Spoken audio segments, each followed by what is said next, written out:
I want to have a conversation about what's going on today. That seems to be rather confusing. Either confusion or the writing is actually on the wall. What's going on right now?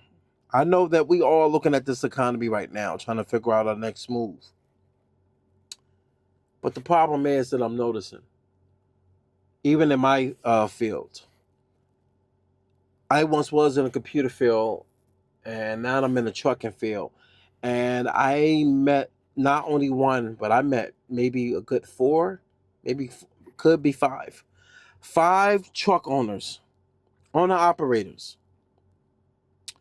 Now you probably wonder, like, okay, you met some truck owners. We see them every day, but this is a little different. I'm gonna tell you what's different about this. They were actually jockeying. They wasn't over the road. They was jockeying. They was yard jockeying for a company. All of them, and they are all different. What I find weird about that is because by them all yard jockeying and they moving trucks, moving trailers out of different doors, that means that they're not moving freight across different state lines. So that tells me that work is very bad out here. It's very slow. I know that because I'm out here. But what I notice is you start to see it more and more and more to the point where as though you're trying to figure out, well, wait a minute, how come you're not working nowhere else? Like running your load and you finding out that they can't even get real good contracts no more because companies like the company I work for, big companies, are taking over because they have the supply and demand of trucks that's able to go across state lines, move freight, got multiple employees to move freight from here to there. But make a long story short, it helps you understand that this economy does not have any love for anybody out here. And I'm talking about even for the small guys, it's no love at all. Because when you look at how everything is and you look at how the economy is being ran right now, everything is stacked against the everyday worker. It's not a thing of that you're able to walk around here and think that you're going to be comfortable. Nah, you're not. And one of the reasons why you're not going to be out here real comfortable is because they're not going to allow you to be out here real comfortable. Because everything that's happening right now is showing you that the odds are stacked against you. Even though people always say, I'm not going to say people, I'm going to say certain types of people always say that you got to figure it out. Well, what about figuring it out? Figuring it out is you having an idea of the direction that you're trying to go in. Problem with that is, if you don't even understand what type of direction you kind of go in, you need to also understand where the economy is going. Most people don't even know the direction that the economy is going in. We just know that a lot of things are stacked against us using AI, all type of strategies in order to get work done. So people trying to get the most out of one employee. This is why you're starting to see mostly a bunch of downsizing. And when you're seeing all the downsizing, you're seeing multiple people in a company taking on more than one task. And now normally when you see a person do multiple tasks, that means you're doing a job of maybe 2 to 3 people depending on the job. So when you kind of look at scenarios like this, it makes you sit back and wonder, what direction are we actually going in today? I not only realize that we are in a position now, whereas though you cannot do whatever you want. And when I say you can't do whatever you want, I'm talking about you cannot do whatever you want. Because for one, you're going to have somebody to answer to. That's one. Two, people are not playing around with you at these jobs. People are not playing around with you at these jobs. And another thing, they're setting you up for failure. Now, you might ask yourself, how do they set you up for failure? I'm going to tell you how. These jobs today be making systems up. And if you ever notice, jobs would change up a system periodically. Oh my God, I messed that word up. They would change systems up in order to get people to try to push our productivity a lot faster, knowing damn well that it's not doable for most, because they know that it's unreasonable.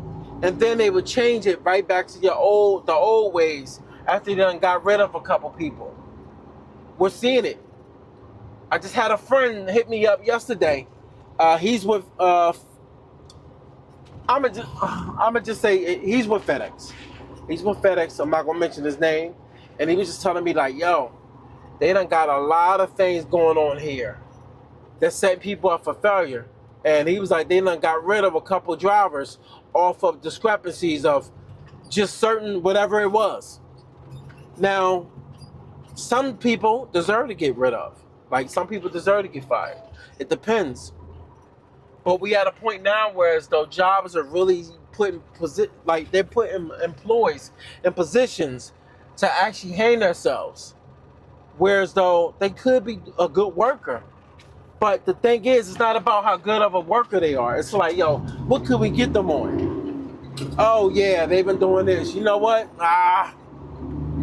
They already had a write-up before. You know what? We're downsizing, so we're going to get rid of them off of this. Or they give you less hours, take your area away from you. We are in times now where as though you cannot play around with your employer. You cannot take anything lightly. If you hear stuff, at a time you used to say, yo, you got to take it with a grain of salt. Well, now, no, that's not so true. Now when you're hearing rumors, you got to look into it. You got to find out, wait a minute, is this actually true? Then you find out most of these rumors are actually accurate. Problem is, there might be some of it a little bit fabricated, but you're finding out that if a job is really looking to downsize, most likely you hear about that rumor because someone started talking and it spread like wildfire. This is one of the reasons why today we're in an era now where you have to have more than one thing going on. If you don't, you will be victim, if you are, to that job. And a lot of times, if you only have one thing to rely on, that means that if you only have one thing to rely on, that means that you will fall victim to a job downsizing and whatnot. Because I remember seeing a guy that was losing his UPS job, and he was like, he knows nothing else. He was there since 18. And it was sad because I'm like, damn, if he was there since 18 and that's the only job he's ever had, ooh, I don't even want to know the type of mindset that this person has, because anybody knows that if you never ever did anything else in your life and all you know is just that one place, you will be a lost soul. And the reason why you'll be lost because you know nothing different. You don't know anything different. You know how this job is set up, so you're going to tend to think that every place is similar. Even though you got a brain, you know that it's not going to be all the same, but you're going to think that your input means something when it doesn't. I have been around enough to have multiple jobs, and I can tell you that most jobs don't operate the same. They might do certain things, but for some odd reason, they don't operate the same. They just don't. And for the people that tend to think that it's a bunch of options out here today, it is.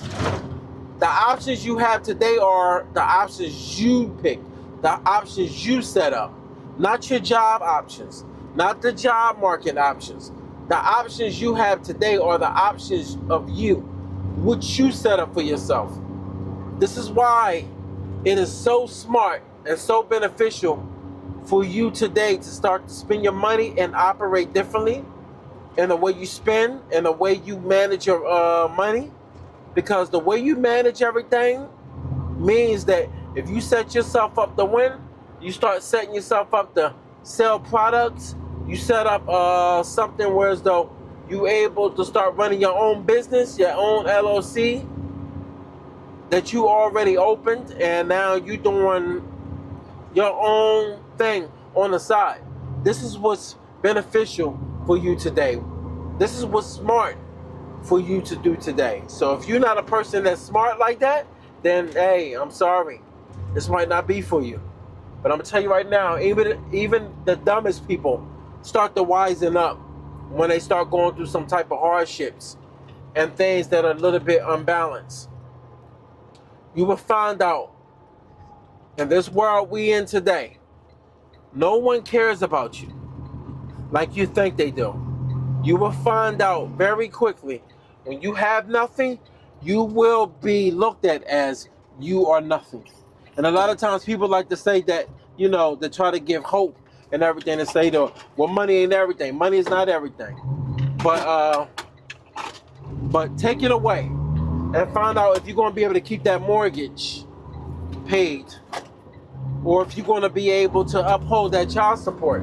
Anything that you have to do today, you need money. So money might not be everything, but money is majority when it comes to living throughout this world. You need money to travel. You need money to do a lot of things. But I'm going to definitely say this before I end everything. Be smart out here, and don't think that your job is just you. Be sharp and open your eyes and ears up to what's going on. All right?